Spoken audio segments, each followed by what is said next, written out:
અત્યારે તો પેટના છોકરા નહીં રાખતા તો કઈ હિંમત તો હારી ગયા એ, પણ હવે હિંમત ના રાખીએ તો શું કરવાનું?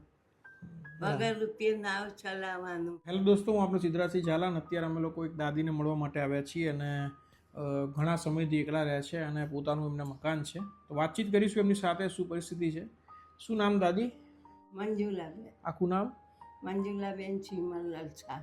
અચ્છા, શું દાદી તકલીફ હતી? તમને મેસેજ મળ્યો તો મને.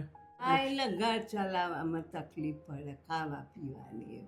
કોઈ આવક નહીં એટલે. અચ્છા, દાદાને શું થયું હતું? એમને એટેક આવ્યો હતો. ક્યારે થયું દાદાને? 5 વર્ષ. તમારા દીકરા દીકરી? નહીં. કોઈની સંતાનમાં? કોઈ નહીં. સગા સંબંધીઓ? સગા સંબંધીઓ તો બધા બહુ એ છે, પણ શું કરવાનું? દાદા ગયા પછી શું કે કામ કરતા જ તમે? ના, હું તો જો ભાઈ આવી સહાય મળે એ લઉં. કોઈ એમ કે અહીં આટલી સહાય આવ્યો છે તો લઈએ છે ને ઘર ચલાવીએ. બાકી મારાથી કંઈ મારી બીમારીઓ જ બહુ છે થાય, કશું કામ જ થાય એવું નહીં.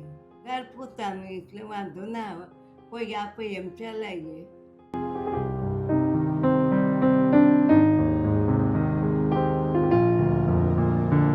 દાદી આ કરિયાણું છે, જેમને સપોર્ટ કર્યો છે ને એમનું નામ ખ્યાતિ મેમ વ્યાસ છે અને આઉટ ઓફ કન્ટ્રી રહે છે. ત્યાંથી એમને સપોર્ટ મોકલ્યો છે અને એમને કીધું હતું બહાર વિદેશમાં રહે છે. એમને મોકલ્યું. હા, અમને અમારી સંસ્થાને સપોર્ટ કર્યો હતો કે કોઈ એવા હોય નિરાધાર દાદી હોય જેને તકલીફ હોય, દાદા દાદી, એવા લોકોને તમે સપોર્ટ કરજો. તો અમને પણ આશીર્વાદ આપો ને ખ્યાતિ મેમને પણ આશીર્વાદ આપો કે એમને પણ ભગવાન સુખ શાંતિ આપે. ભગવાન એમને સુખ શાંતિ આપો અને બસ એમના ભંડાર ભર્યા રાખવાને તમને ભગવાન બસ આશીર્વાદ આપો બસ, હે ને. અને તમારે શું દાદી આંખમાં તકલીફ છે? શું કીધું? મોતિયા છે. 2 આંખમાં મોતિયો છે?